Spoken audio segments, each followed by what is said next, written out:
Good afternoon, ladies and gentlemen, and welcome to the NFL Recap with Greg Olsen. My name is Taylor Lewan. This is Bussin with the Boys. And Bussin with the Boys, if you're wondering, is presented by the one, the only FanDuel Sportsbook.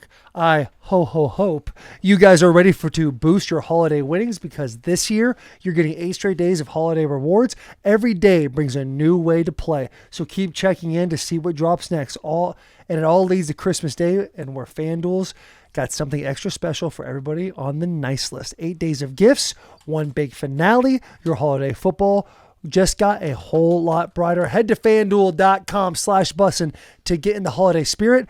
FanDuel, let's play your game. Also, hey, before we get into this little back and forth, Greg, it's not really an interview anymore. This is boys having a fun little football conversation. Do me a favor and just subscribe to this podcast. It helps us a lot. It hurts you none. It would be very beneficial for us, so please consider doing that. Also, bwtb.com is where you can find all your Bussin' with the Boys merch. Clearly, you've missed the boat on the Christmas stuff, but there's no better time to start shopping than just get that bad boy done early for next year. Big hugs, tiny kisses. Let's enjoy this episode. There he is. Senor Olsen. What up? Chilling, killing. What you up to, dude? Sorry, I was trying to find my my headphones. What's up? How are you guys? We're doing great, man. Our first question as a bus that we're very curious in knowing with you is what's your favorite color? Blue. All right. You want to say go blue? Hey, you really shut the haters up with that one. Write that down. Why? Write it down. We just want. Hey, it's a segment called Get to Know Greg. Get to know Greg. We'll get to next week. I feel like I'm walking into something. You're not walking into anything. Nothing. We just know that. We know that your favorite color is blue now. All right. Well, I'm glad we settled that. Did your guys, my entire timeline during NFL football games is people talking shit about momentum, by the way. And I literally I'm now like searching the word momentum to see how many of them are related to like our conversations on here. It makes me so happy to be chirped by the internet. It'd be like, can't wait till Olsen's on with Bussin and we could talk about all the momentum that Seattle had, or like the Rams. It is magical moments on the internet. It is. Did you watch any of the college football? I know you're an NFL guy. Did you watch Oklahoma, Alabama? I watched Oklahoma, Alabama. A lot of momentum in that game. Got shifting. All Alabama needed was that one toss out to their sideline. All of a sudden, momentum shifted. It's just, there was so much momentum playing out, so much momentuming. I guess the part that I just have a hard time, and you got, again, I'm very open-minded to being taught, and I'll change my ways. It's very hard for me to believe, like, why, when I have all the momentum, do you guys take it back so easily and then give it back to me? Mm-hmm. It's a fickle thing. Because it's funny.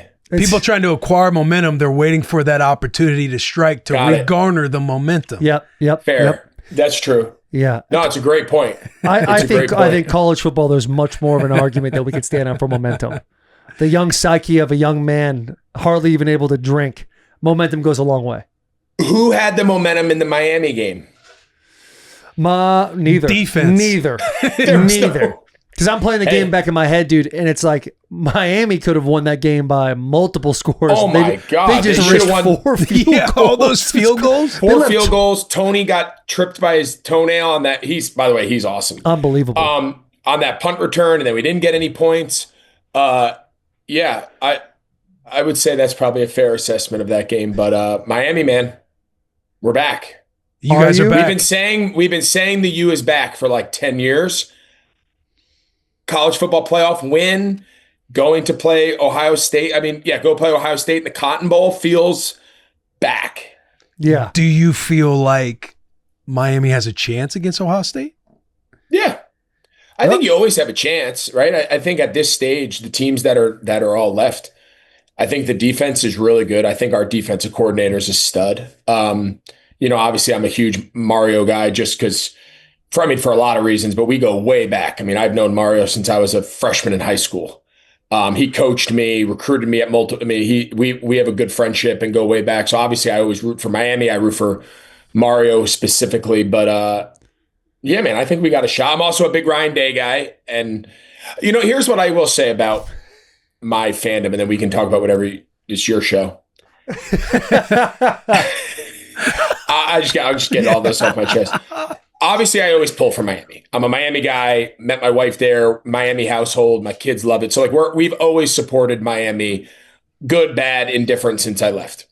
But I'm more at all levels. I root for people. Like when Mario Cristobal was the head coach at Oregon, I was an Oregon guy. Like I love Ryan Day, and right now he's the coach at Ohio State. I like Ryan as a guy. I've gotten to know him as a friend. Like I want Miami to win, don't get me wrong, but I root for Ryan Day. If Ryan Day woke up tomorrow and he was the head coach at Michigan, he was the head coach at Nebraska, I would still root for those schools. So I like follow people more than I do schools or teams, but that's just my approach. Yeah, I like that. Outside of Miami. Yeah. Obviously. No, I share a lot of that too. I'll say this. Ryan Day is not being considered for the Michigan job.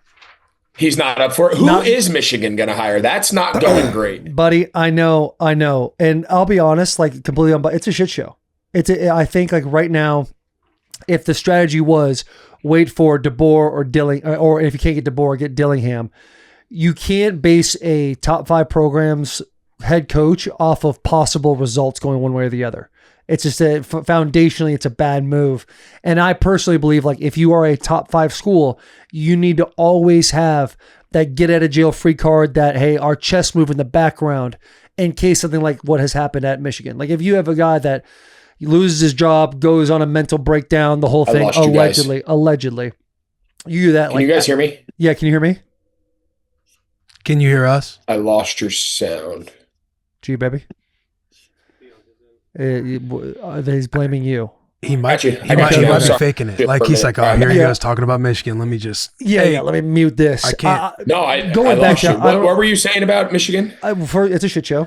And I think that like strategically you can't be, hey, if this happens, then this kind of result based. If you're a top 5 program, I'm a little disappointed in the fact that you didn't have like in your back pocket, like, hey, if something ever happens, we got this guy, and this guy that we know. Hey, they're aware, we're aware, back channels, the whole thing. We had Ed Ogeron on, and he's meeting guys at a gas station in the middle of Louisiana, knowing that he's going to be the interim head coach 3 days before it happens. Like that's the kind of backdoor stuff I need going on at my school, so that we can kind of figure everything out. Now, clearly, there's a lot of bigger issues out there, but DeBoer wins and Dillingham signs an extension. In my mind, the entire Michigan plan just got If that is the plan. Do you really think Kalen DeBoer, if they would have lost that game to Oklahoma, you really think he'd leave Alabama for Michigan? So I think in a vacuum, just that statement is no. I think if there's a lot of things going on behind the scenes that made me believe, oh, this is a real possibility.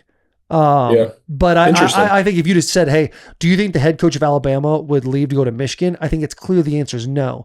But then you put in a bunch of factors that people are saying, question marks behind the scenes. It's like, if these 3 things happen, then you see it. That's where I started to have some level of belief. But once they beat Oklahoma, it was like, all right, that's on life support, that whole thought process. If I'm Michigan and your 2 guys are DeBoer and Dillingham, and then the rest of the pack, because there's plenty of good coaches out there. I know Whittingham from Utah, he's like, his name is now like come in the fold. He's a fantastic coach with the limited resources. But if you're Michigan, you're like, it's these 2, then everybody else. I'm of the mind frame of you need to stick with the interim head coach.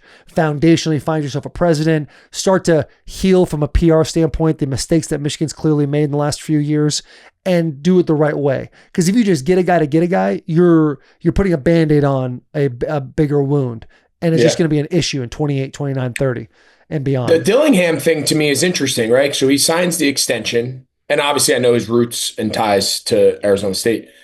But he then at his press conference where, everyone's excited, he signed an extension, he's not leaving for another job. And he's like, hey, I need somebody in Arizona that can cut a $20 million check. If we don't cut a $20 million check, I can't win, I can't compete. So I'm thinking to myself, like, at Michigan, you could have 5 guys write $20 million checks. The money is completely not even the problem at all. Yeah, no, it's infinite. They gave Bryce Underwood $10 million. So if money is an issue and that's what it takes to compete, why not take the Michigan job, unless that Michigan job is just such a disaster and you're just walking into such a shitstorm that it's not the time to take it is all I could think of. Yeah, that is everything you just said is the fear that goes in the frame of mind of a Michigan fan, a Michigan alum. Yeah. Is it, if you were really a top 5 coach, are you looking at that situation going, let me be the guy that walks into that? Because it is scary. And for me, it's like, everyone's willing, like the AD of Michigan says, I'm willing to open up the checkbook for the next head coach of Michigan. And if you're Dillingham and your heart's truly in Arizona, sign a 10-year deal, spend a decade in Ann Arbor, get us a couple of natties, and then guess what? The ASU job's probably going to be open. That's not going to be like we hope so. Like that has more of a Rolodex of new coaches every few years anyway. You need a guy like Dillingham. It's going to be interesting to see who they get, man. Last thing on the momentum. Yeah, Last please. thing on momentum. I mean, the Panthers take down Tampa Bay, and it was kind of wishy-washy until some guy walks out, starts beating the drum, and completely changes the momentum for the Panthers. Now, what's that about? That is where momentum is real. When I banged the drum and that place came alive, and I gave just a nice casual, it's not about me, but it is about me. Right. Prom not queen. Here for me, but we are here for me. I'm not saying who's saying it. People have said this. That place hasn't been that packed in years. Whether it's a causation correlation to the guy banging the drum, I guess we'll never know. But all I know is that place came to life, and we win a huge division game at home to keep our playoff hopes alive. I'm not saying it. Some people are saying momentum. It was the drum. Right. So thank you. The momentum there. In that case, the momentum was completely real. The sideline felt it. The locker room felt it. Yeah, that was real. It's Greg Olsen in Carolina. It's 50 Cent in Oklahoma. Both. Greg Olsen did more for the Panthers than 50 Cent did for Oklahoma. That's what we're getting at. Well, exactly. Dude, when you smacked that drum the first time, you put a dent in that like that thing. Did you think I'm about to rip this thing? Yeah, I didn't want to go too hard. I feel like we have like an epidemic right now in the league of guys like getting like oblique injuries. I feel like I've never seen guys hurt their obliques as much as they have this year. I was worried about that rotation, that I wasn't prepped. I saw the team Cairo, who's a buddy of mine who had worked on me for years, and I was like, dude, I might need you to give me like some T-spine, some lower lumbar, and just like get me moving at halftime, just so I can go in and be real tight in the turn. But yeah, I don't want to say it was the moment of the day, but it certainly was the moment of the day. Yeah. Team needed a spark, and they got it. They needed momentum. Became the spark. I needed the guys to be on the sideline and be like, guys, I feel something right now. I feel like I'm so much more motivated to go play. Yeah. That dude banging that fucking drum, he did that for me. I was gonna quit. I wasn't really into the game, but I'm alive now, and that was my role. Yeah. Dude, how do you, since we're in the NFC, how do you see the playoff picture shaking up for the Panthers? You got Panthers, Bucks for the division. You got Packers, Lions. Packers have to lose out, and Lions have to win out to make it in there. But it's like the Chicago Bears over the weekend. Them and 3 NFC West teams are now cemented in the NFL playoffs. Crazy. It's unbelievable. I think the NFC is really fascinating. I think they're loaded. I think there are some division winners that are not thrilled to see some of these wild card teams. We got to hope Jordan Love is okay. Obviously Green Bay's already, kind of gotten a couple big injuries, and obviously Micah and all that. So you got to hope that he's ready to rock come playoff time if, they make it presumably as a wild card. I still think Philly I've been saying this for weeks. There's like something about Philly that I don't want to play them. That defense has gotten really good, playing as well, if not, better than they were last year even, which is saying a lot. That D-line's coming to life. Jalen Phillips, what a great trade by Roseman and the front office, getting him from Miami a couple weeks ago. They've been really good up front, taking the ball away, playing really good defense. And then the offense just it feels like they just get a little bit better. And we all know talent can pop at any moment. And you look in that huddle, they got some real dudes. Sounds like that Lane Johnson's going to be back for this weekend's game. That's huge. Jalen Carter on defense. So I still think LA and Seattle are the 2 top, but I think Philly's right there. Chicago's a thrill a minute, whether or not that, we'll see how that race ends. I think the 7 NFC teams, it's going to be fascinating to see how it all falls. And then I think that's going to be one of the better NFC playoffs that we've had in years. Yeah, I'm with everything you said, except for that the Eagles, the last 2 weeks they played the Commanders and the Raiders, and I just can't put a whole lot of stock in them. Like they clearly look better, but they also had to come back from a deficit against the Commanders. The Raiders, it's like you hate it for those guys, especially a guy like Max Crosby who deserves to be on a winning team, but it's like they're both non-competitive teams, and the Eagles looked great against the Raiders, and the Commanders, it's like, well, you had to come back from that game and all that. I'm hesitant to be supportive of the Eagles right now. Love Roseman. Love Sirianni. Love some of those players. But it's just like something's not clicking. Something's not feeling right. They ain't going to the Super Bowl. They might win their first game, like they'll have a home game, but after that, like they won't get any farther than the second round. It's gonna be tough to get through. Who do you think in the first 2 rounds they can't beat? Right. So let's look at it. Let's assume LA Seattle will be 1. Let's just say it's Seattle. Let's say Seattle doesn't stub their toe, because Seattle has the Panthers, and then I think they play the 49ers. Do I have that right? Yeah. Okay. So what's weird is San Francisco controls their own destiny, as does Seattle. So assuming they both, so San Francisco plays tonight against Indy. Let's say they handle business. And then who does San Francisco play in week 17? They play the Seahawks, I think, or the Rams. They play Seattle. Okay. I thought they played Seattle the last week. I thought week 18 they played Seattle. Is that right? Last week they played Seattle. Next week they play. Who do they play next week? They play the Bears. It's a big game too. So that is a big game. That's because what would be really interesting is if Seattle wins and San Francisco wins and they go into week 18, that's not only for the division, it's for the number 1 seed, which is wild to think about, that San Francisco potentially could be the number 1 seed and not have to play a road game. They could go all the way to the Super Bowl and not play a road game. Yeah, that's pretty with all the injuries remarkable. But your question is, my question is, who do you think in the divisional round Philly can't beat? I don't think they can beat the Seahawks. But the Seahawks might be the 1 seed. So right, if we're saying Seattle's the 1 seed. 49ers, they already beat the Rams, but there was a weird situation that took place. It was in Philly, correct, when they played?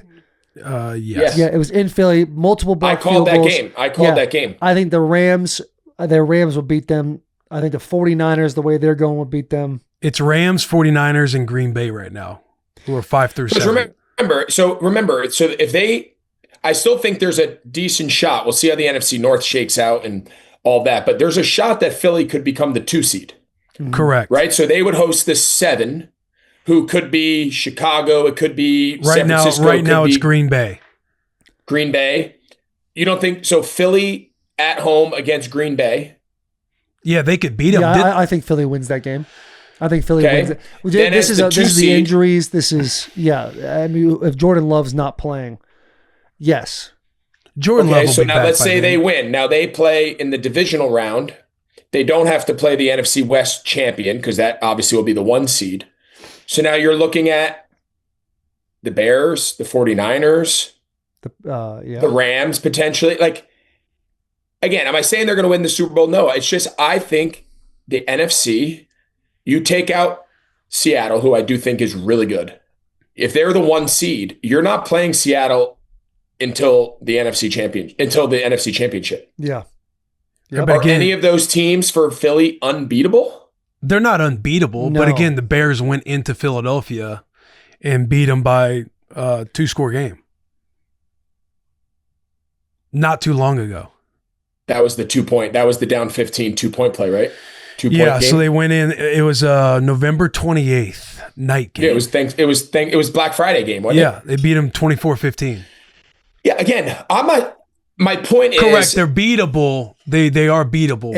I could make as strong an argument for Philly. I could make as strong an argument that Philly could win that I can any of the rest of the team. And that's my point. I think the NFC playoffs is fascinating because I genuinely do think Seattle's the best.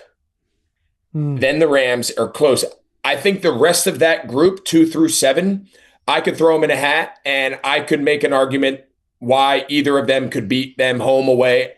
I really do think all of those teams could potentially go as far as any of the rest. Yeah, it's going to be tough for that Eagles team to beat a Bears team with all that momentum the Bears got right now in a lot of Chicago. momentum. The momentum of the Bears is real. Dude, it is. The momentum I of have the so Bears much is fun. real. And they have so much momentum. Yeah, they do. They have a lot of momentum. If you watch those post-game locker room clips, I love them. I said a few weeks ago that the Bears were going to make the playoffs. Boy, was I wrong. But I've had so much fun watching Ben Johnson in the locker room with the squad, with their little chant going on. Like, that's a chant to where in the beginning when they win, it's kind of like, oh, this is corny.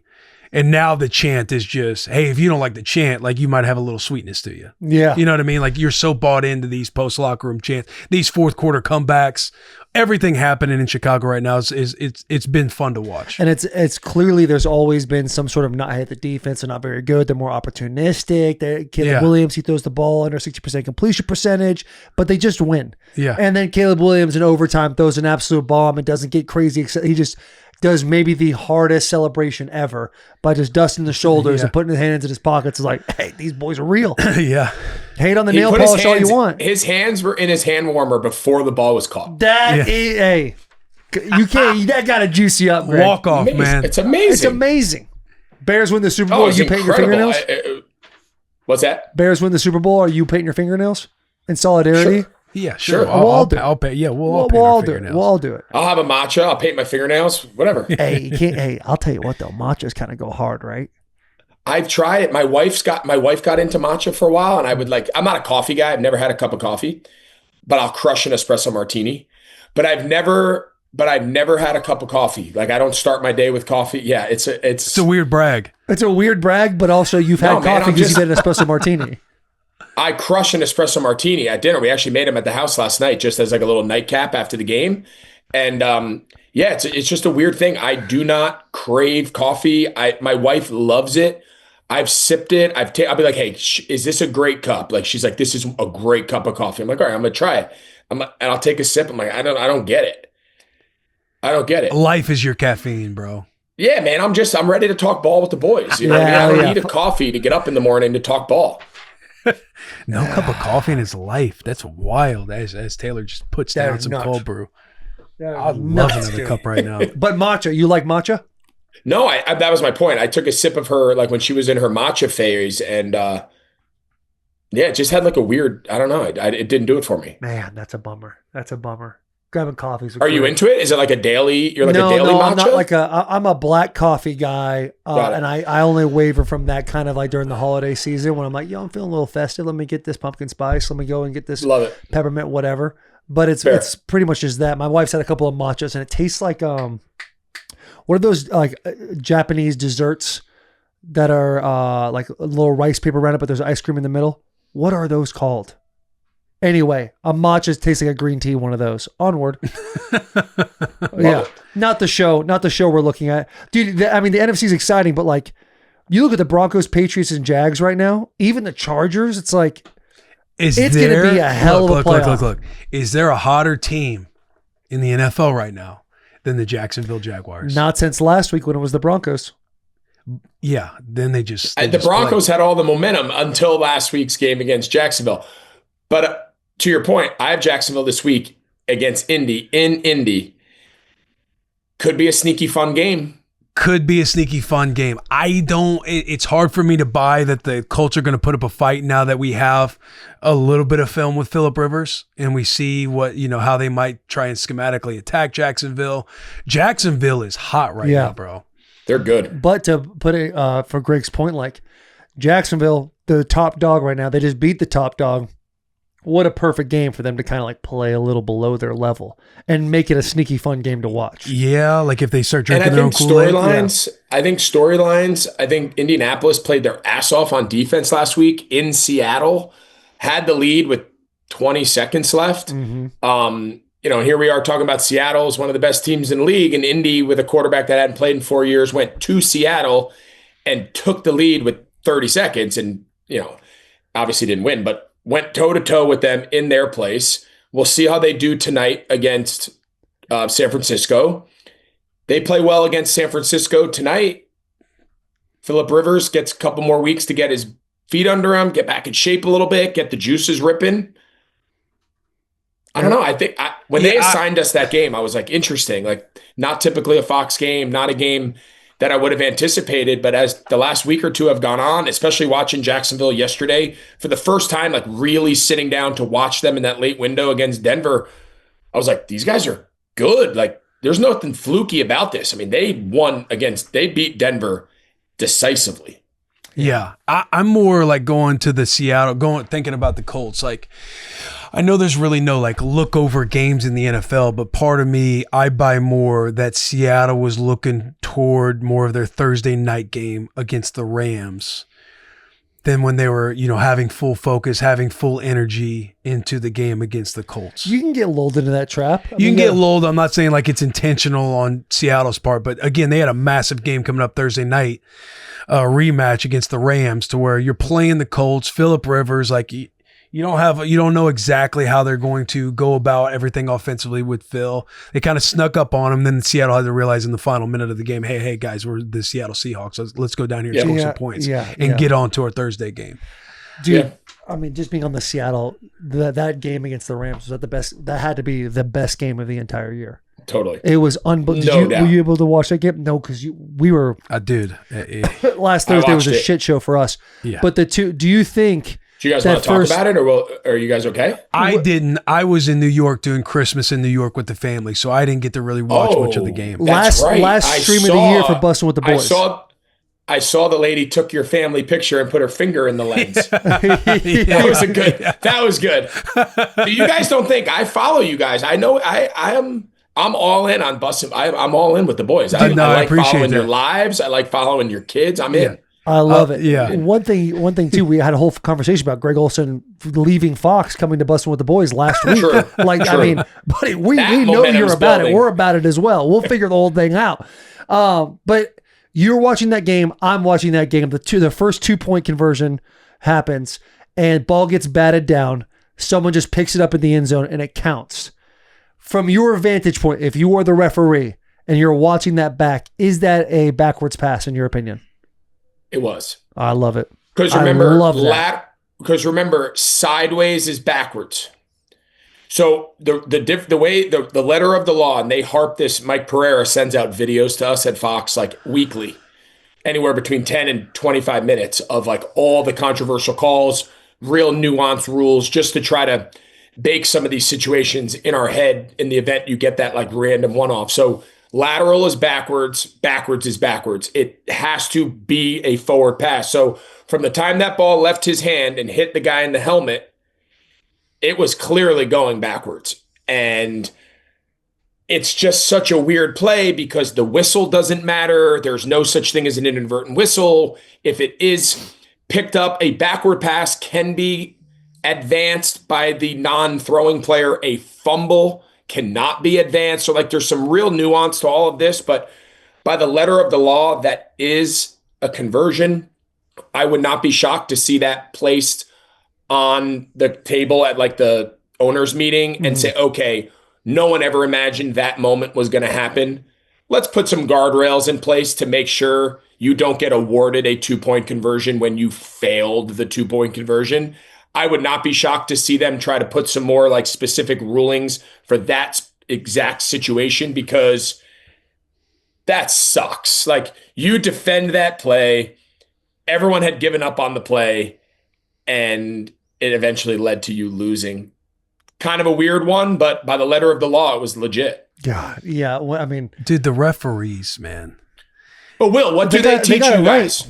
What do they teach you guys on defense, man? No, you're right, but I'm thinking of other situations. Pick up everything. Yeah, absolutely. Get on the ball, pick up everything. But we interrupt this episode to bring you Lucy. Let's level up your nicotine routine with Lucy. Go to lucy.co/Bussin and use promo code Bussin. That's BUSSIN to get 20% off your first order. Lucy has a 30-day refund policy if you change your mind. Again, that's lucy.co and use code Bussin to get 20% off. And here comes the fine print. Lucy products are only for adults of legal age, and every customer is age verified. Warning, this product contains nicotine. Nicotine is an addictive chemical. Let's get back to the episode. Pick up everything. Did you see the situations with the Lions? Yes. Even when you're watching the Patriots game and Drake Maye throws a deep ball, I forget the receiver. Booty. And Booty. it should have been a flag. Yeah, Clearly, clear as day should have been a flag. Yeah. Humphrey's just sitting there tackling him, like right in front of like everybody. The announcers are even laughing about it. Like, yeah, that's a miss. Like that's a pass interference. Right. Like moments that just so bad. matter, and we just. I feel like it, especially this time of year, like it sticks out like a sore thumb when there's a bad call that happens. Yeah. What'd you make of the Lions situations down there? Like when they went for it was when they went for 2, right? Or the touchdown to score. It was the touchdown. The little pick route, and then it wasn't even a pick route. It was a let me go body Jalen Ramsey, throw him in the rafters for a second, come back to the ball, not score, toss it back to Joe. There was 2. Yeah, so there's another. Oh, I'm talking about the last play of the game. Is that what we're not talking about that? They scored on a pick route. They ran a little dart slant. Yeah, Washington. Darnell Washington. Yeah, Amon-Ra's wide open. The guy. Okay. Remember, right. all this I'm happened, also thinking of the wrong play. Keep going. But you're right. But the whole series of events was wild because they're up 5. They kick a very short field goal to go up 8. Saying, okay, well, at least we can force a tie at the very least. And the guy misses it.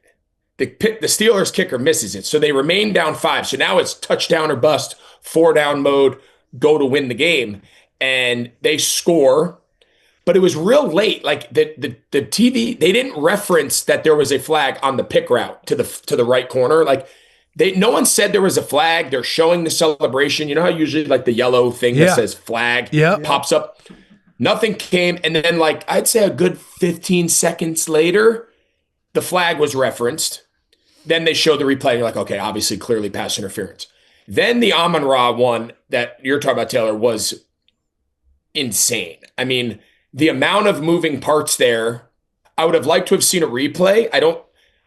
We all assumed it was going to be some sort of pass interference, but we didn't actually get a replay of Amon-Ra punching the guy in the chest at the goal line, Jalen Ramsey, until clearly after the official's announcement. Right. But in those situations, putting all that together is not easy, right? For Romo and Nance to try to decipher all of that in the real moment is not easy. The biggest part of all of that is offensive penalties don't extend the game, right? So even if you don't know, which I don't blame them for not knowing, then there was a lateral. If it was clearly a lateral, it can be advanced by Goff because it's under 2 minutes. If it was a fumble, it cannot be advanced by anyone other than the fumbling party, in that case, Amon-Ra. On fourth down, correct? Inside 2 minutes. I thought it was only fourth down. The only person that can advance the ball is the guy that fumbled. Am I incorrect? I'm pretty sure. Now you have me second guessing myself. Now you have me second guessing. I'm fairly certain there's a time element. I think fourth down for sure. Yes. So in that case, it would have been fourth down and in the last 2 minutes. I'm pretty sure there's a time element, but now you have me second guessing myself, so we can fact check that. I hate doing that too. Fourth down. Yeah. Fourth down for sure. But so there was so many different factors on there, but the only thing that mattered was offensive penalty. As time goes to 0, regardless of the outcome of the play, there is no untimed down. Untimed downs only for defensive penalties, which happens very rarely. That off the top of your head, I'm not sure if in the moment I would have known it either. And the thing that's crazy too is while the referees are sitting there and talking, you have Steelers players and Lions players coming in trying to give their 2 cents on the whole thing, and you could tell. In their minds from an entertainment standpoint, it might not be just entertainment, but they're getting the players far enough away to where they can have a conversation without them hearing, to where you don't see the Steelers guys cheering or any of that. Exactly. True WWE shit. And then for the referee, and my heart goes out to the Lions fans, man, because it's got to be such a heartbreaking, getting your hopes up like that and heartbreaking. But for him to start over all the things being the result of the play is a touchdown is the craziest way to start all of that. And you're just and you hear the Lions fans lose their mind. We just won and our playoff hopes are alive. We're ripping all the things. And he goes, the result of the play is a touchdown, but hits him with that. You're just oh my God. It was true cinema. It really was. Fair. And that's such a tough announcement, right? Because you have to acknowledge it was a touchdown. It was a legal lateral, but it was an offensive penalty. Yes, time expired because if there was 1 second left, They would have enforced the offensive pass interference, retried fourth down. Yep. But because it went to 0, I mean, there was so many elements to that play in real time. And then to get up there and address the crowd, the country, and concisely package it all together for it to just make sense. I don't envy the position of the officials. No doubt. You almost can't start off with the result of the play was a touchdown. You almost just have to say, all right, guys, bear with me for 60 seconds. Everyone grab a beer and just hold on your ass. Right, we're going to take a quick 5-minute break. We'll get back to you in just a moment. Yeah. Everybody bear with me because I'm going to say something. You're going to get excited, but then it's going to make you very mad. So just let me finish the 60 seconds. Right, yeah. Exactly. And, dude, like Rodgers after that just kind of like sitting there, and you could see he's like reflecting in his post-game press conference about 10 years ago. He did X, Y, and Z. He was a part of a game like this 13 years ago, except we had bad refs. And you just kind of see like the joy on Rodgers' face for the first time in a long time. You're just like, good for you, man. Steelers been we playing got good great ball, shots of Rodgers' bicep tat. Yeah. That kept sticking out to me. I was like, God, I didn't realize he was all tatted up, but they kept showing. I don't know if he wore like a different sleeve or like he didn't wear a sleeve. I don't know what was going on, but like we got 100 shot. We didn't get the replay sequence, but we got the shot of Rodgers' arm tat like 10 times, which was also mind blowing. I didn't even realize he was tatted up. Yeah, it was awesome, man. It was a lot going on. Cool. That was a hell. I mean, you talk about the three national games. Thursday, the Bears, Packers on Fox, and then that ending on CBS. Like both teams down 10 points plus in the fourth quarter, come back. It was, that was last night's game. But like then you factor in Sunday's game where they're down 10, New England. Those 4 games, the drama that ended those 4 games is incredible. Yeah. There was in that New England game when they were, I think it was 11. Yeah, they were down 11. They were down 11. They score, and so they're down by 4. And I thought I saw Vrabel put a 1 up. And I'm thinking, ain't no way they're going for 1 right now to make it a 4-point game. Like, you got to make it a 3-point. So I got my phone out, ready to take a photo. 9 minutes left in the fourth, blah, blah, blah. And then they end up going for 2. I'm like, all right, we don't got to talk about this with Greg tomorrow. Because that would have been a devastating, strategically bad move by them. Yeah. Bad. I sit there now, and all the games I watch, I almost question every time. Do they need to be going for it right here? 100%. They should go for 2 damn near every time. Yeah. Yeah. They should go for it. The amount of 2-point plays this weekend. Dude, we saw Sirianni late in the game. The game was over in our game. Go up 17. Tank Bigsby, I want to say it was Tank Bigsby, scored to go up 17. Instead of kicking the extra point to go up 18, he went for 2 to go up 19. In the moment, right, I'm factoring all this. I'm like, I guess being up 19 is better than being up 18. I'm like literally doing this in the commercial break in my brain. And I'm like, well, because it's 2 touchdowns, 2 2-point conversions, and a field goal tie versus 2 touchdowns, 2 2-point conversions, and a field goal beats you. But there's 4 minutes to go in the game. Josh Johnson's at quarterback. Is there really a likelihood of them even getting 3? And I'm like doing all these mental gymnastics in my head. And I'm like, you know what? They've missed 3 field goals. Their kicking situation's a disaster. Like, I don't blame them. Just go work on your 2-point plays. Like, that's literally how I ended up like summarizing it. Yeah. Because to be up 19, 18, I don't know if it really mattered at that point in the game. It was over, you know? Yeah. And then a fight broke out. What's your preference on calling a Friday game? Like, does it mess up your routine, or are you kind of about it? That way you can go watch ball Saturday, Sunday. So my game was Saturday. So I called the Saturday. The Saturday Fox had a doubleheader this year, which was super cool. So we got 2 national games. We did. So I think when they set the schedule and they told us about this, I think the assumption was our crew was going to do Bears Packers. And then the night game, Burkhart and Kevin and Tom were going to do the rematch of the NFC Championship, right? Eagles, defending Super Bowl champs, against the Commanders and all that. So obviously with the year Washington had, they flipped the game. So we got Washington, Philly, but still really cool. I mean, 2 national games on a Saturday, obviously went up head to head against some of the college football playoff games, but I loved it. It allowed me to go to the Panther game yesterday, took my boys to the Panther game, got to watch them. Obviously the momentum that we built on banging the drum.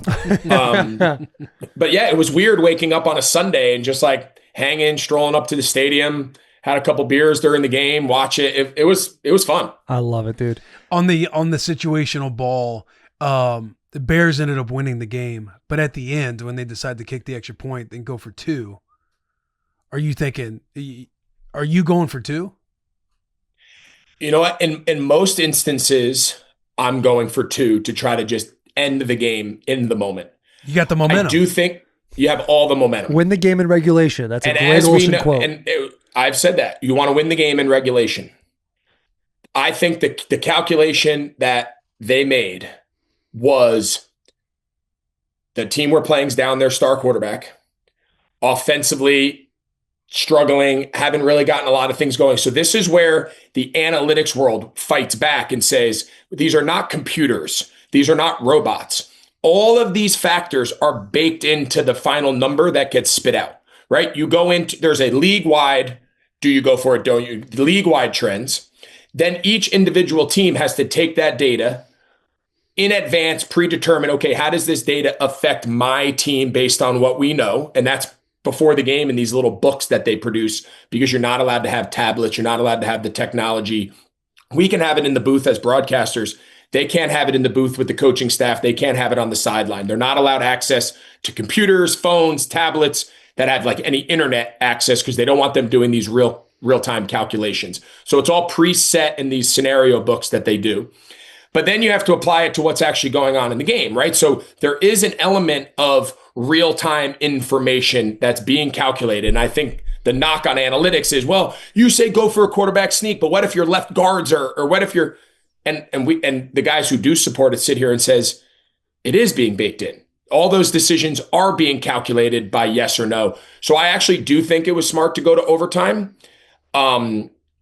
because I think the conversation there was, we're playing against a backup quarterback. We're playing against, Jordan Love's out. I think if Jordan Love's in and that game is a higher scoring, more offensive efficiency, I'm going for 2. I'm ending the game. Yeah. I can get on board with that. Team. He said a lot. He said a lot to essentially say, I like our ball club better in OT because we have momentum going for us and we're playing against a backup quarterback. Well, the momentum of the game and the fact that Jordan Love, one of the best 5 quarterbacks in the league, is out of the game in concussion protocol are 2 very different conversations. I don't disagree with you, but you're basing it off your gut instinct and your feeling on, hey, they don't have Jordan Love. We just drove down and scored. Like it could have been 30. We'll take the score these boys could have in been the 38. OT. Because again, by the book, by analytics, you go for 2 and win in regulation. Greg But the Olsen, rule argument number at the 1, end- win in regulation. You want to win in regulation. That's every decision that you make is about increasing your opportunity to win the game in regulation. That is 100% how all these, the point being, you're not trying to play for a tie when there's 5 minutes to go in the game and you're deciding how many possessions do I have? How many times am I going to get the ball back? Do I want to be down 9 or 7? All the things we've covered this year, especially in the last couple of weeks, every decision, the final output is about win probability, not tie probability. Okay, so just understanding that's the framework of how all these models are built. But then in the nuance of the game, and this is where and again, the analytics crowd gets kind of put into a locker, like you guys are the nerds on the internet. We're football people. We know more than you.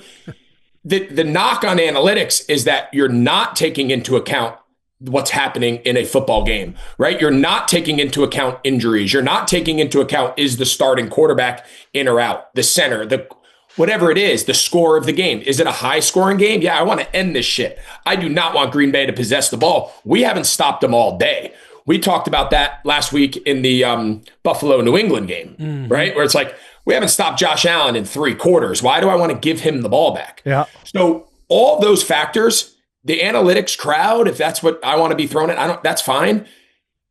Those things are being taken into account, but we're not taking into account how people feel on the sideline and how good the pregame huddle was. And we just scored 2 touchdowns, so I'm going to go for 2 now. I didn't score a touchdown, so I'm not going to go for 2.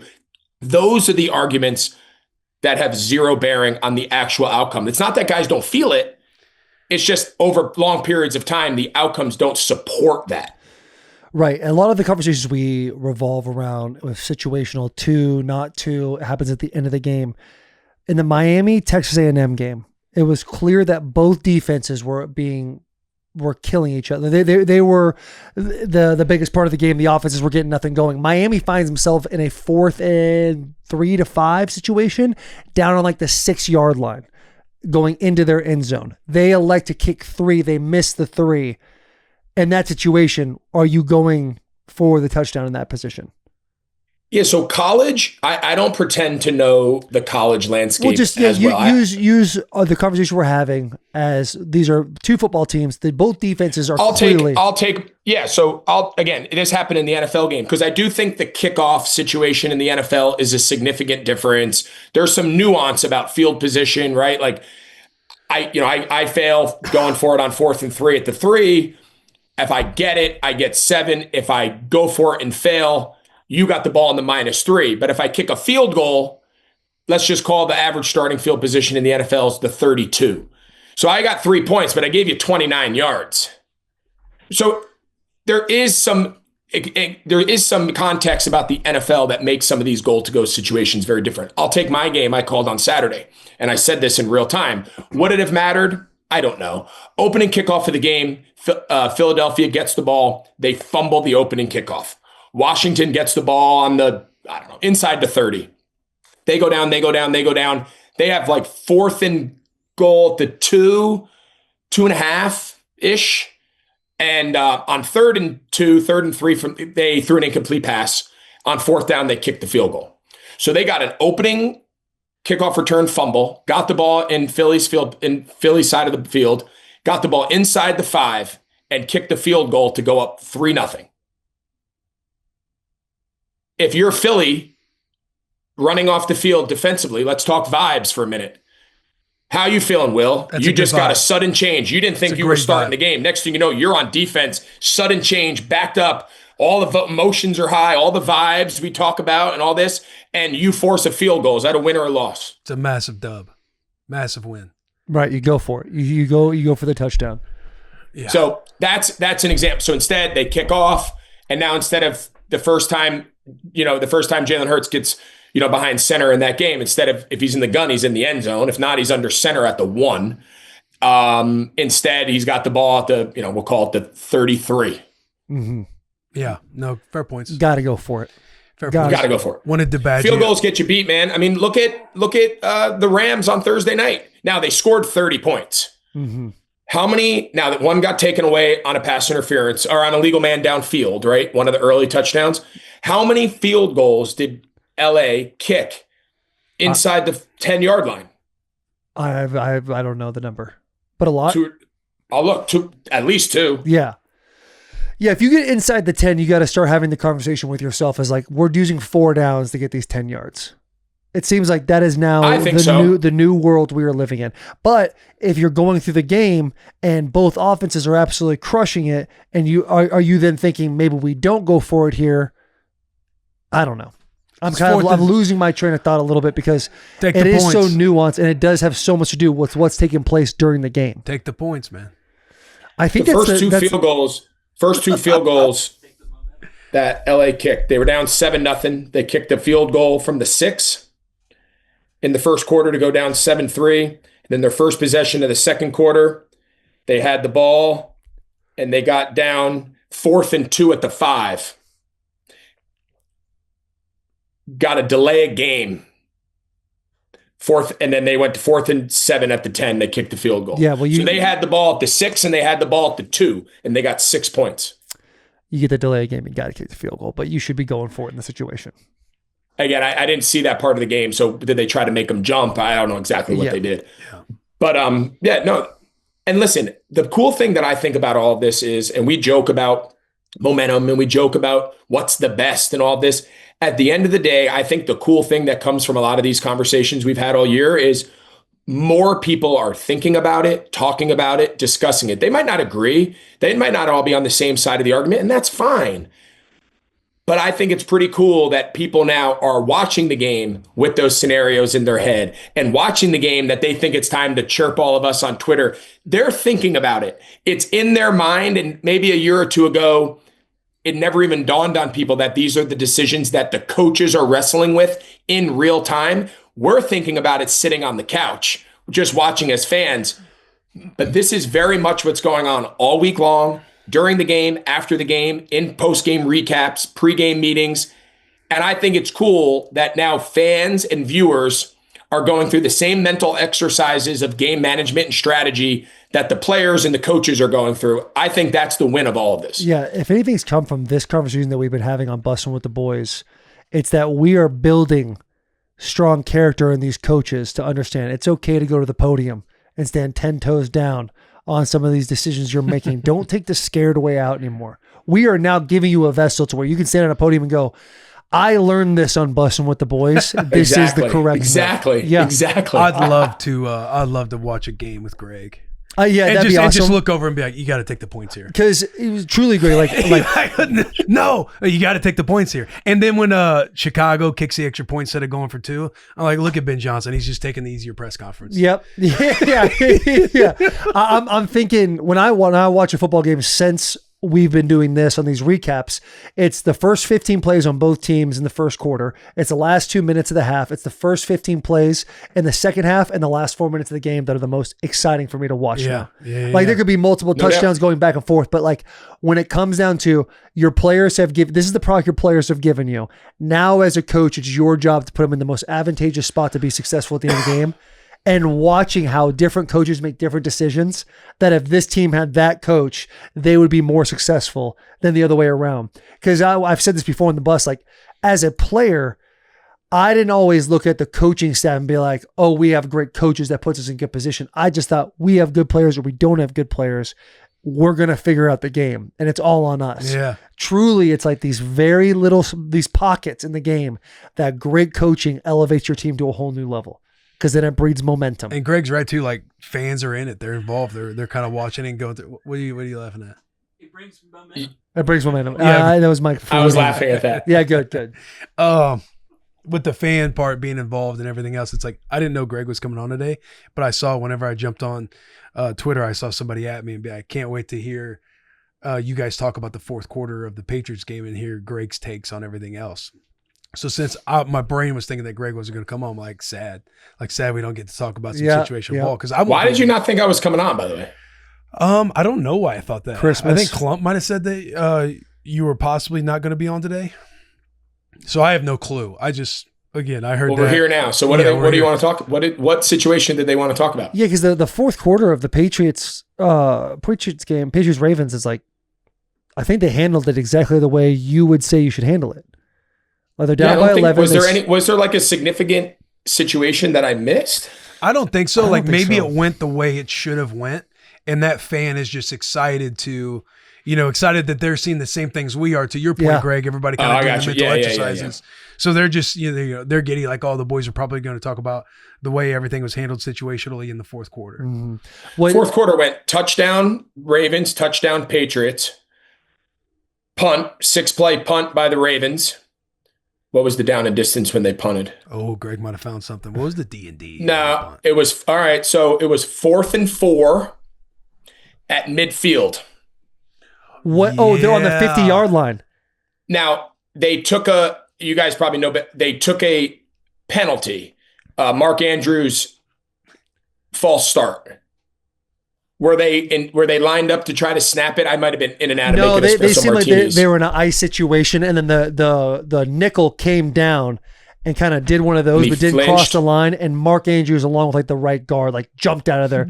We got him. We got their ass. Oh, so it looked like we were going to try to, and if they didn't, they were going to take a delay a game anyway. Probably, yeah. It seemed like they were going to take delay a game. Yeah, so I think 4th and 4 at the time they were up 24-21. 4th and 4 at midfield. So let's see. So they punted. Backup quarterback. Yeah, Huntley. They punted, and they pinned New England at the 11, and New England went 89 yards for a touchdown. You got to go for it. In that situation, you go for it, let them shoot you first or sooner so you have a better opportunity. Yeah, so you get the ball back. Because now the Patriots are thinking all we got to do is get 3 here. Vrabel's probably not thinking that. But like the old thought process of football is like, we're only down by 3. Let's kick this 3. At least I'm in field goal range. At least I can always tie. Don't put the ball in harm's way. Don't be a little more conservative. Be careful. Yeah. Because I was thinking that when they were on I believe it was the 50-yard line, and they lined up, and it was 4th and 4. I'm like, I wonder if they're actually gonna go for it. And then they started to do the hard counts. So I'm like, okay, they're gonna ice, take the delay game, give their punter some more room to kick it. But I was kind of hoping they would go for it in that situation. Yeah. Just so this conversation would have been like, was it the right move? Well, it sounds like it was not the right move to punt the ball. Again, backup quarterback. It's hard. Listen, I'm not saying any of these decisions are easy, and they're hard to stand up there and defend. Yeah. I just always think in those situations, I would rather be in control of the outcome in the game than deferring it to you and my reliance on stopping. I don't know. You have an opportunity there to really change the outcome of the game under your terms. You get to call the play. You get to decide the formation. You get to decide it's something you've worked on all week, all year, for multiple years. It's a big moment play at the top of your play sheet, as opposed to now I punt it to you and now I'm reacting to Drake Maye. I'm on the defensive, literally trying to just react to a 2-minute mode, hyper-aggressive 4-down mode against one of the best quarterbacks in football. My defense isn't particularly great all season, right? You're not the Texans. You're not Seattle, other than Thursday when they weren't that good. But I wouldn't say Baltimore's defense has been this killer all year. So you're like, oh, we're going to let our defense win the game. Really? Why? Yeah. Yeah, if it was the Houston or Seattle or Denver, sure, you're like, okay, yeah, you feel pretty good about putting your boys in that position. But yeah, I like going for it. I'm fully starting to buy into this. I'm fired up. We found the situation. Yeah, that this fan was excited for us to talk about. I hope so. All because this fan chirped us on, or not chirped us, but it seemed positive. Yeah, more. Yeah, that was like he's about it. That's what you want, Greg. This is probably I don't know if you really want to answer this question, for Bussin with the Boys. I don't know. I hate putting you in these positions. What's your favorite Christmas movie? Oh, wow. Home Alone. The original. Fantastic movie. My kids are all about it. We just watched 2 over the weekend. Oh. Home Alone 2. I love Elf. Yeah. I know that doesn't have the nostalgia of some of those classics. Christmas Vacation, that's an all-timer. Yeah. Home Alone though, that was my childhood. That was the Christmas movie we watched 1,000 times. The old man neighbor who's so scary, and then he turns out to be this loving man. That was just my childhood. You can't get enough of that. What's interesting to me watching that movie now, having kids that are old enough to watch, consume, they're not just involved with cartoons. They're kind of going through that transformation right now. We're watching Home Alone a couple of days ago, and I'm always having the conversation with my kids hey, if you're in a situation, you're in public and someone's come with me, and you say no, you scream as loud as you can.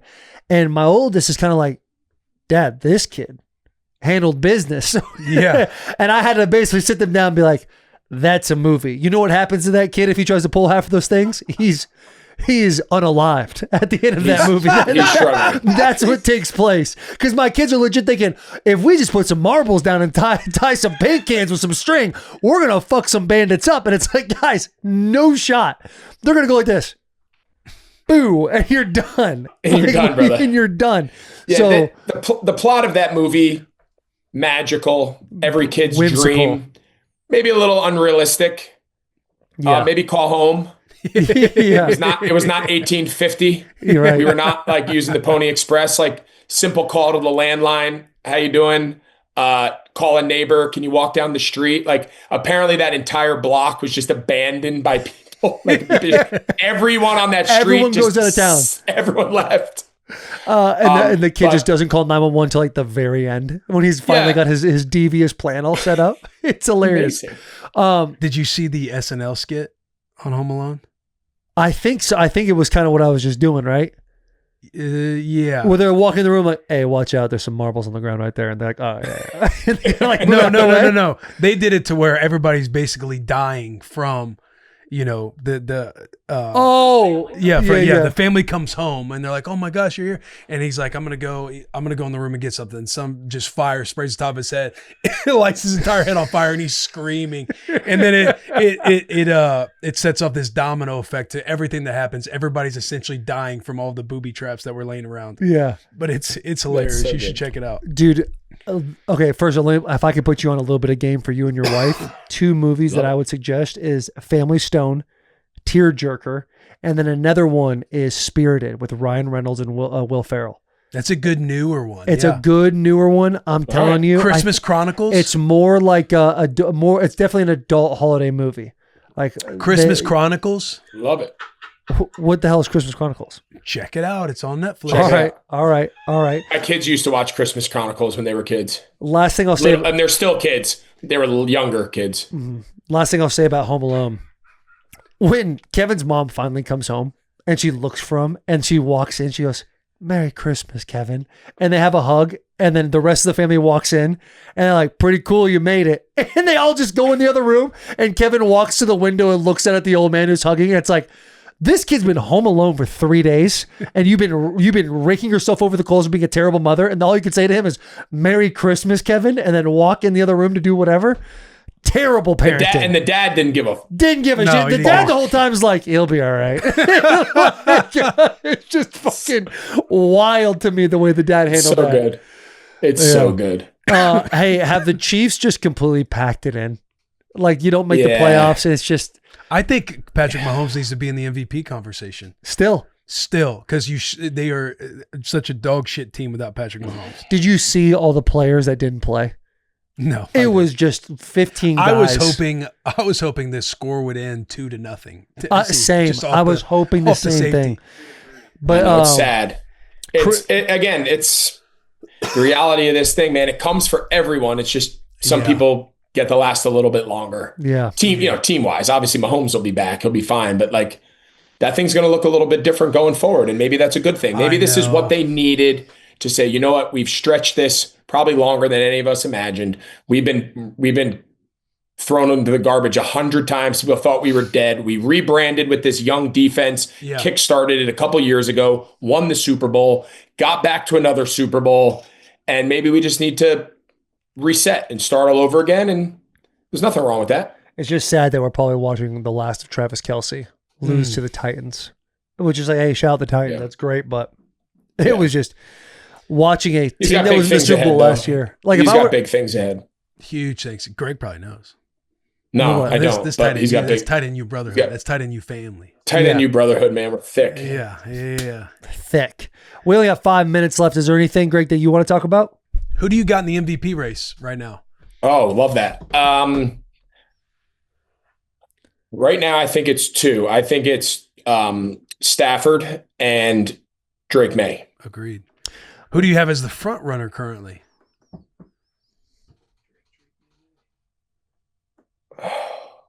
Drake Maye. If the season ended right now, God, if you would have asked me 2 weeks ago, I would have said Stafford. Right. Let him down 11 now, points, I mean, is Stafford the reason they lost that? I don't like punishing guys for like, oh, they lost to Seattle and you become like a creature of the moment.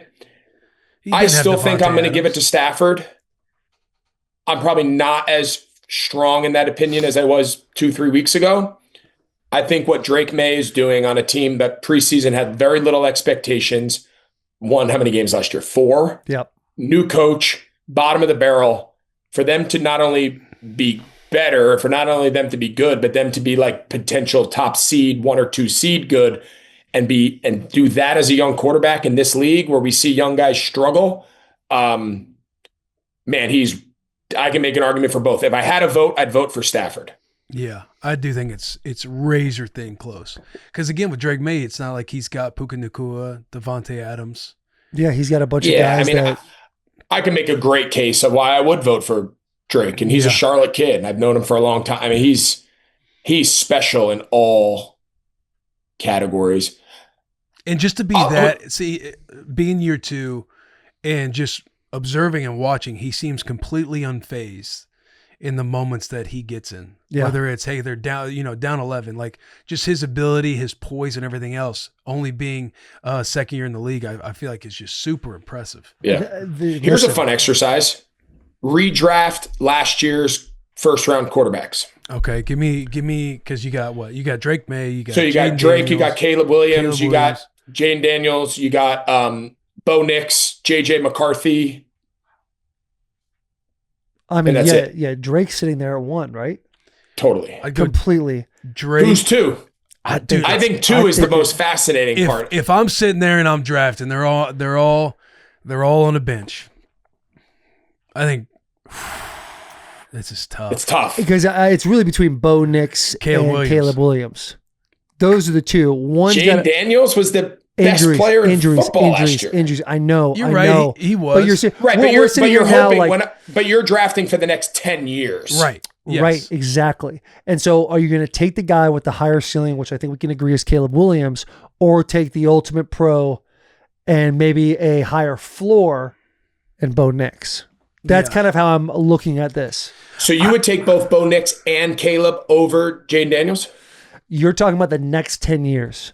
Yes, like he's your franchise quarterback. I think what hurt, because if we would have done this at the end of last season, Jane Daniels, I think, would have been the unanimous number 1. Agreed. No? Yeah. Agreed. The thing is his injuries, and you're talking about the next 10 years. And it's like, it's too eerily similar to me from an RG3 standpoint, or a great first year, then the second year kind of it all fell apart. And if we're talking about 10 years longevity, well, I see in the sample size of 50, like it's been 50% of your career has been injured, basically. It's not your fault and everything can change. But because of those reasons, I have to go with the safer route and go to Bo Nix or Caleb Williams, who have stayed healthy and produced. I was listening to Matt Ryan kind of talk about quarterback development. And he was talking like, in the first year, like if you're like, you strike lightning in the bottle, like as a quarterback going into your second year, you're kind of just trying to keep your head above water in the first year. And then in the second year, like if you have some success, you could get trapped into, hey, I think I know what's going on more out there. So you could play a little over your skis, which I feel like Jane Daniels, that could be the case in year 2 outside of the injury stuff. And he's like, not until like, the third, even really the fourth year is when you feel like you're seeing the field, you're seeing the game from all angles that the coaches want you to see it at.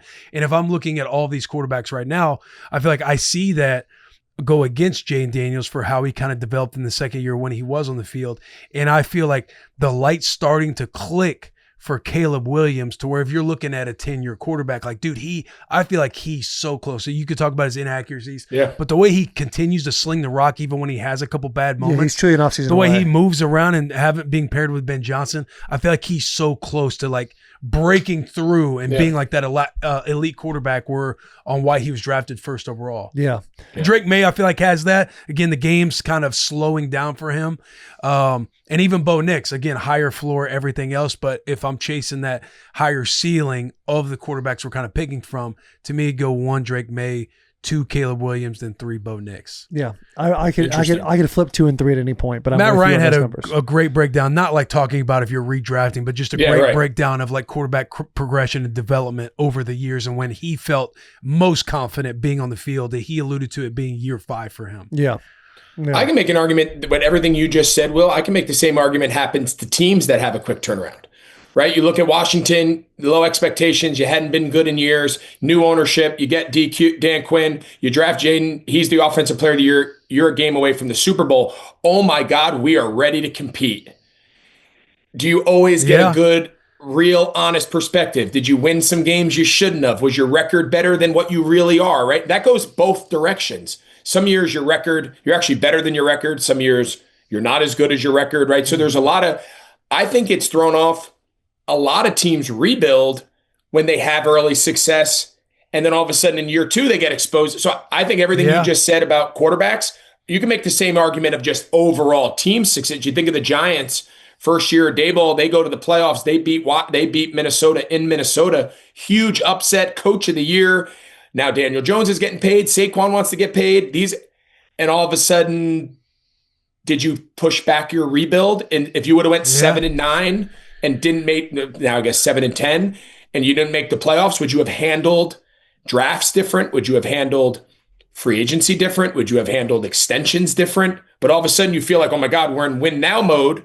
You double down on some guys and it doesn't work. You just push that rebuild off. So it's a pretty fascinating exercise about early success in a turnaround. Yeah, when it's like, did we actually realize that we were just fortunately keeping our head above water throughout the year? Now we think we're getting a little too confident in what the reality of the situation is. Right. Yeah. It's interesting. I think I would go Drake Maye for sure. I think I'd go Caleb 2, Jaden 3, Bo Nix. Fascinating. I don't hate that. The only thing that takes me away from Jaden at this point is the injuries. And the injuries are real. I do think a change in offensive plan. I'm not saying Kingsbury goes. I like Kingsbury a lot. I do think there can be a little bit of an evolution into what they're asking Jaden to do. They started doing it with Mariota, granted different stages of careers and whatnot, but they were starting to do it a little bit better. I actually think that would have served Jaden a little bit better. Play action boot game, under center run game, not being in the gun on every snap, more early throw reads. The thing about Jaden that's so impressive last year and then in his small sample size this year, he is incredibly accurate down the field. Mm-hmm. His downfield passing game, he is exceptional in those moments and exceptional end of game fourth quarter. Last year, best passer rating in the fourth quarter, best completion percentage. I mean, everything about end of game last year, he was unreal, hence why they won so many close games. I still think I would take Jaden as of right now, but you could probably make an argument for me to at least consider flipping him and Bo Nix. But I love Caleb in Ben Johnson's system. It's not always going to be perfect. It's not always going to be in rhythm and timing, but that dude is uniquely talented. Yeah, could you imagine when Caleb Williams actually has like all his, techniques and everything figured out and he's throwing above 60% completion percentage? Like, they're going to be incredible on offense. That'd be dangerous. His elusivity, able to move around, get out of danger. Like I've not seen a quarterback that able to get out of danger. Elusiveness, that elusive to get out of the pocket and make plays downfield. It's so impressive. What's that? I don't like chasing completion percentage. Huh? Personally, I don't like chasing completion I don't disagree percentage. with that. I don't disagree with that. I think it's completion percentage is one thing, but it's another thing when it's multiple games. Like he's done it. He's done it 9 times this season, and they're 8-1. He was over 60% in this past game, and it's like, okay, if you're 8-1 when your quarterback's not that productive from getting the ball downfield, and you just bump that number up a little bit, like, dude, it's going to be impressive.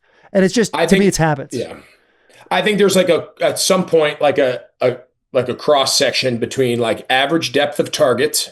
Yeah.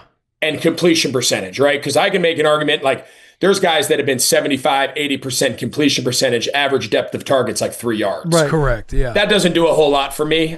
I just think in today's modern NFL, your margin for error is so small. You have to be incredible on third downs. Don't turn the ball over. Incredible in the red zone. Like you just can't, you don't have anything. You can't make any mistakes because you just can't get any yards in chunks.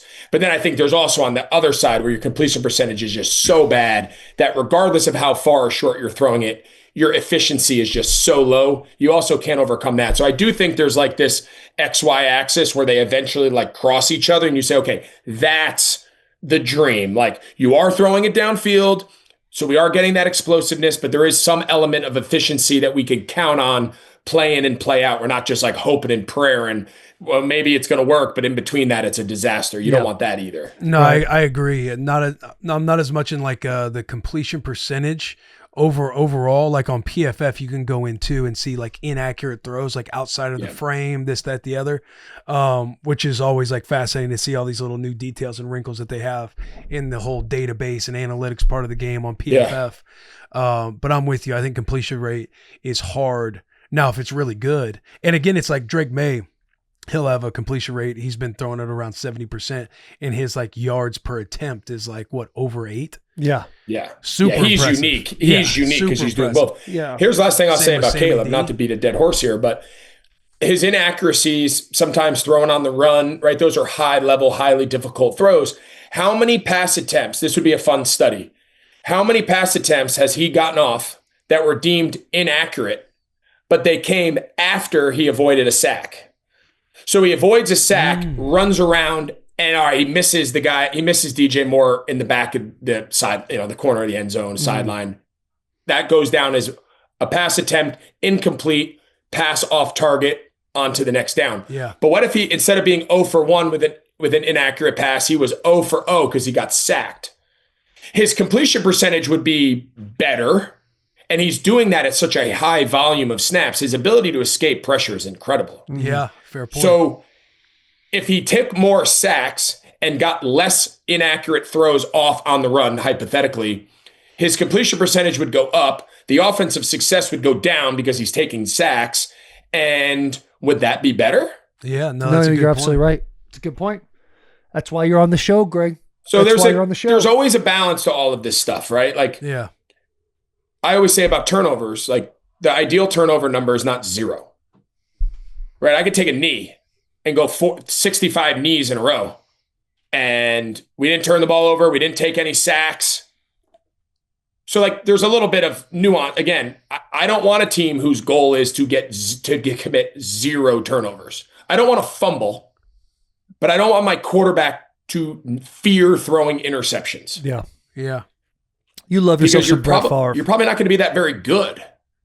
Yeah. Now, I don't want to throw 4, but I certainly don't want to throw. If the goal is to throw 0, that would scare me a little bit. Yeah. Yeah. Being too risk adverse. I know that we got a boogie, correct? Yeah, we got a boogie. Go. Greg, All right, see you, I boys. appreciate you, brother. We'll see Merry you next Christmas. week. We'll see you next week. Merry Christmas, See you my guys. friend. Merry Christmas, boys. See Merry ya. Christmas. Merry Christmas. He didn't say whether he's coming back next week. He didn't say that. He said he ain't coming back next He week. ain't coming back. That's okay. That's okay. We'll need everybody next week. We We need do. everybody. I'm going to grab some nicotine. Yeah, and I need a PP. Okay. Guys, thank you for tuning in. Quick 5 minute. Oh, sorry. Go This ahead. one, yeah, we can wrap this. The NFL recap stuff. We can sign off on. Bussin' with the Boys comes out tomorrow. Ty Simpson, the quarterback of Alabama, he joins the show. We also have the Locker Room with Josh Pate, where we're talking all things college football. Thank you for tuning in. Big hugs, tiny kisses. Do not forget to make sure that you are subscribed to all channels and leave comments. Love you. Appreciate you.